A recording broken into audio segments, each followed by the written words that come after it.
यानंतरच्या माझ्या प्रवासामध्ये खालचे अर्ज येणार नाही, जे अधिकारातले आहे. वरचे मात्र ठीक आहे, जे आमच्या अधिकारातले आहे. पण प्रशासनाने लोकाभिमुख, पारदर्शी आणि गतिमान राहावं आणि गतिमान प्रशासनाची भूमिका स्वीकारावी असं मी सूचना दिलेल्या आहे. एकाकडे पानंद रस्ता मंजुरात झालेले आहे, परंतु त्याप्रमाणे तशी त्याची अंमलबजावणी होत नाही. म्हणूनच मी आज एका साईडवर जाऊन आलो आणि पुढच्या महिन्याभरामध्ये सर्व पांधन रस्ते जवळपास या तालुक्यातले 28 पांधन रस्ते चालू करायचे आहेत. अंजनगावमध्ये जवळपास 32 करायचे आहेत.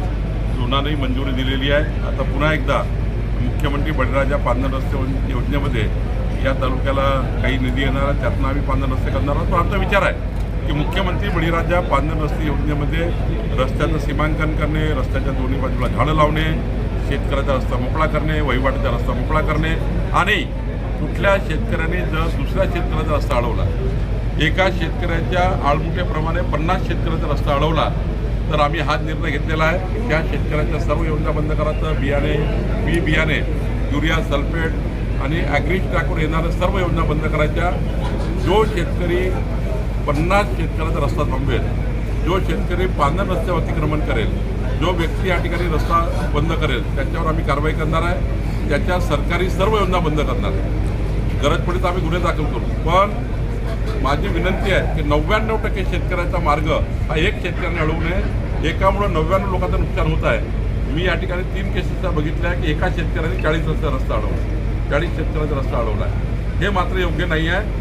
शेतकऱ्याने दुसऱ्याचा रस्ता अडवायचं काही काम नाही, कारण त्याचे परिवार आहे, त्याची शेती आहे, त्यालाही त्या ठिकाणी शेती पिकवावं लागतं.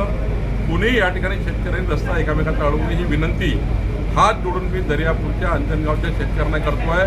कुठलीही कारवाई गव्हर्नमेंटला करावं लागेल शेतकऱ्यावर, अशी कोणती भूमिका आमची नाही, ती करू देऊ नका. माझी सर्व शेतकऱ्यांना विनंती आहे की कुणाचा रस्ता अडवू नका, आपल्यामुळे दुसऱ्याला त्रास देऊ नका. सरकारने योजना आणलेली आहे, बळीराजा मुख्यमंत्री पांधन योजना. या तालुक्यातले सर्व रस्ते आपल्याला पांधन रस्ते बांधकाम करायचे आहे. त्यामुळे शेतकऱ्यांनी सहकार्य करावं अशी विनंती आपल्या माध्यमातून मी करतो. नीट परीक्षा रद्द झालेली आहे तर 3 विद्यार्थ्यांनी आत्महत्या केली. सांगितलं बघा की बोललो मी आपल्या. अमरावती जिल्ह्यात युरिया 2च पोते भेटते. मी आता बैठक घेतली, आता गरीबाची बैठक घेतलेली आहे.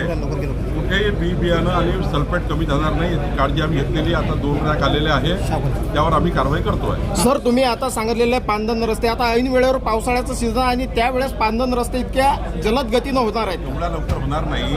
5 वर्षाचा कार्यक्रम आहे. मे जूनमध्ये 2 महिने, त्यानंतर पावसाळा गेल्यावर चालू होणार आहे. आत्ता जी योजना आली त्या रस्त्याची मोजणी करणे, रस्त्याचं सीमांकन करणे, दोन्ही बाजूला झाडं लावणे आणि एवढे मोठे रस्ते आहे वहिवाटीचे आणि पांधनचे. आधी तर काय हे रस्ते मोकळे झाले, आधी तर काय रस्त्याचं सीमांकन झालं पाहिजे, आधी तर काय त्या रस्त्याला क्रमांक मिळाला पाहिजे. जसा हायवेला क्रमांक आहे नॅशनल हायवेला, तसं आम्ही प्रत्येक रस्त्याला क्रमांक देतो पाहिजे.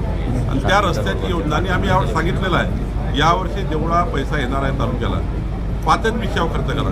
एक आरोग्य, महिला बालकल्याण, पाणी पुरवठा, स्वच्छता, वीज पुरवठा आणि या ठिकाणी पांधन रस्ता. गावात सिमेंट रस्ता बांधायचे नाही, गावात गट्टू लावायचे नाही. आधी पांधन रस्ता बांधायचा, आधी शेतकऱ्याचा रस्ता करायचा, मगच गट्टू लावायचा. आधी पांधन रस्ता करायचा, मगच सिमेंट रोड करायचा. सर्व सरपंचाला माझी विनंती आहे, यावर्षी जे काही तुम्ही पालकमंत्रीकडून पैसे मागाल, DPCला पैसे मागाल, ते पैसे सर्व तुम्ही पांधन रस्त्याला मागा. ते पैसे सर्व तुम्ही पाणी पुरवठ्याला मागा, जलसंधारणाला मागा, पाणी साठा करण्याकरता मागा, तलाव करता मागा. शेवटी महत्त्वाचे काय आहे ते बघा. सिमेंट रस्ता हा झाला उद्या होईल, 5 वर्षांनी होईल. पण एक शेतकऱ्याचा रस्ता झाला तर 50 शेतकऱ्याचा बल होईल. एक जर पाणी पुरवठा झाला तर 50 लोकांना पाणी पुरवठा मिळेल. एक रस्त्यावरचा लाईट बंद झाला तर सौर ऊर्जेचा लाईट लावा. आता विजेचा लाईट लावायचा नाही, मोठा 1 मीटर बाय 1 मीटर सोलरचा लाईट लावा. त्याच्यावर पूर्ण 5 वर्षाची गॅरंटी आहे लाईट. असं काम आधुनिक करा, अशा सूचना मी दिल्या आहेत. शेतकऱ्याने 6 लाख रुपयाचं सावकाराकडून कर्ज घेतलं होतं, परंतु आता सावकाराने 2 कोटी रुपयात त्याचं शेत हडपलं. हे मी आता कारवाई करायला लावली आहे. मी आता SPला सांगितलं, जिल्हाधिकारी सांगितलं आणि त्याच्यावर माझं लक्ष आहे.